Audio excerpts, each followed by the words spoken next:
여섯 번째 강의자를 소개하도록 하겠습니다. 여섯 번째는 여성으로 구성된 팀입니다. 경희대학교 한의학과에 재학 중인 김명선, 설수진, 정우림의 웰컴 투 코리아 팀입니다. 강의 주제는 You're welcome.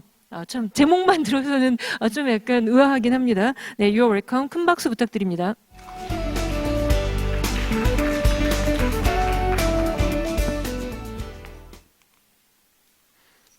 안녕하세요. 제가 지금 여섯 번째인데요.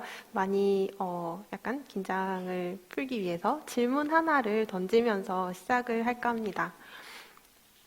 현재 남한에 입국한 북한 이탈 주민이 3만 명을 넘었습니다. 그렇다면 북한에서 나와서 아직 남한에 도착하지 못한 북한 이탈 주민은 몇 명이나 될까요?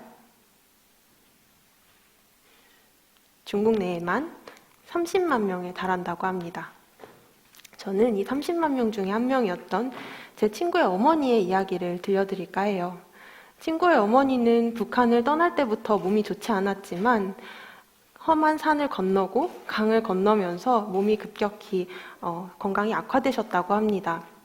아침에는 강직으로 몸을 움직일 수조차 없이 뻣뻣했고 심한 통증으로 걸을 수조차 없이 힘들었지만 제대로 된 치료를 받지 못한 채 태국까지 강행군을 해야만 했습니다. 북한을 떠난 그 순간부터 아프다는 이유로 멈추거나 돌아갈 수 없었습니다. 돌아가면 북송될 게 뻔했으니까요. 병원도 없고 진료는커녕 제대로 된 약 하나 없는 상태에서 친구의 어머니는 한 걸음씩 걸어 남한으로 오셨습니다. 그리고 도착하자마자 국립중앙의료원에 입원해서 신장수술을 받으셨고 어머니를 괴롭힌 강직과 통증의 원인이 강직성 척추염이라는 것도 알게 되었습니다. 의사는 친구의 어머니에게 이렇게 말했습니다. 여기까지 살아서 온 것이 기적이다. 어떻게 이 몸 상태로 그 험한 길을 오셨냐? 라고요. 그런데 만약에 제 친구의 어머니가 3개월간의 탈북 과정에서 제대로 된 치료를 받았다면 과연 의사로부터 그런 말을 들었을까요?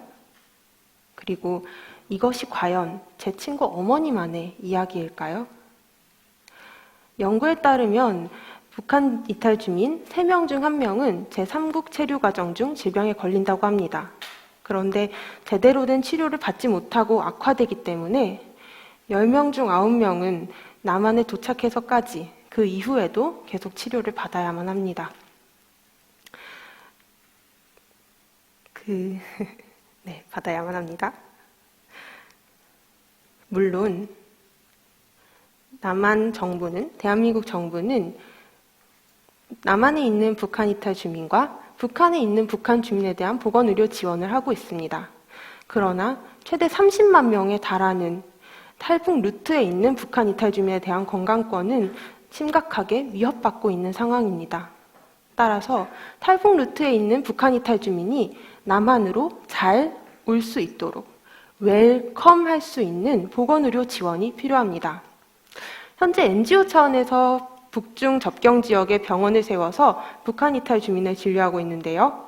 NGO 차원을 넘어서 정부 차원에서 정책을 수립한다면, 그래서 정부와 인권단체, 유엔과 같은 전문기구가 최소한의 의료 서비스를 제공할 수 있는 환경을 마련한다면 북한 이탈 주민이 더욱 건강하게 남한으로 올 수 있을 것입니다.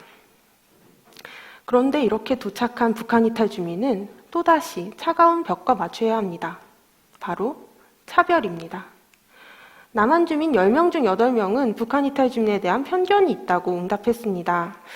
이들은 남한 주민만큼 북한 이탈 주민을 믿지 않았고 사회에 기여하기보다 오히려 북한 이탈 주민이 사회에 피해를 준다고 생각을 하고 있었습니다. 그래서 북한 이탈 주민은 직장을 구할 때 직장에서, 학교에서, 이웃 간의 관계에서 모두 차별을 경험하고 있었습니다. 이러한 결과는 남한 사회가 북한 이탈 주민을 공동체의 일원으로 받아들이지 못하고 있음을 의미합니다. 자, 여기 두 마을이 있습니다. 로제토 마을과 반고 마을은 생활 환경이 동일합니다. 두 마을 모두 술과 담배를 즐기는 사람이 많고요. 비만인 사람도 많습니다. 두 마을은 치료받는 병원도 동일합니다. 그런데 로제토 마을은 반고 마을에 비해서 심장병 환자가 평균의 절반밖에 되지 않고 자살률과 약물 중독률 역시 매우 낮습니다. 이 차이는 어디서 온 것일까요? 연구에 따르면 두 마을의 차이를 만든 결정적인 요소는 이웃 간의 유대감이었습니다. 로제토 마을 사람들은 이웃 간에 서로 친밀하게 지냈고 이민자들을 환대하며 그들과 함께 시간을 보냈습니다. 이민자들을 수근거리고 뒤에서 손가락질하는 옆마을 주민과 달리 로제토에서는 그 어떤 이민자도 혼자가 아니었습니다. 이러한 사회적 유대감이 공동체 전체의 건강 수준에도 영향을 미친 것입니다. 그렇다면 우리는 로제토 마을의 예시를 통해 남한과 북한 이탈 주민의 관계에도 많은 것을 볼 수 있습니다. 남한 사회가 북한 이탈 주민을 공동체의 일원으로 받아들인다면, 차가운 시선 대신 따뜻한 말로 이들을 환대한다면 우리 모두의 건강 수준이 올라갈 수 있지 않을까요? 멀지 않은 미래에 한반도 평화체제가 조성이 되고 남북한이 서로 자유롭게 교류하는 시대가 올 겁니다. 그때는 북한의 질병이 남한으로 들어오고 남한의 질병이 북한으로 건너가서 한반도가 하나의 건강 공동체로 묶이게 됩니다. 그렇다면 이 건강 공동체라는 개념을 질병과 의료의 측면을 넘어서 하나의 사회적인 유대감이라는 측면에서 바라볼 수 있습니다. 남북한이 하나 된 한반도 건강 공동체에서는 서로가 서로를 어떻게 대하느냐에 따라, 서로가 서로를 어떻게 받아들이느냐에 따라서 한반도 전체의 건강 수준이 좋아질 수도 있고 나빠질 수도 있는 것입니다.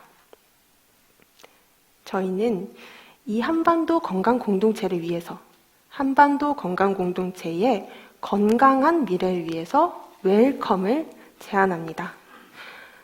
북한 이탈 주민이 남한으로 잘 들어올 수 있도록 웰커밍할 수 있는 보건의료적 지원을 하고, 그렇게 도착한 이들에게 You are welcome 하면서 환대할 수 있는 사회가 되기를 바랍니다. 감사합니다.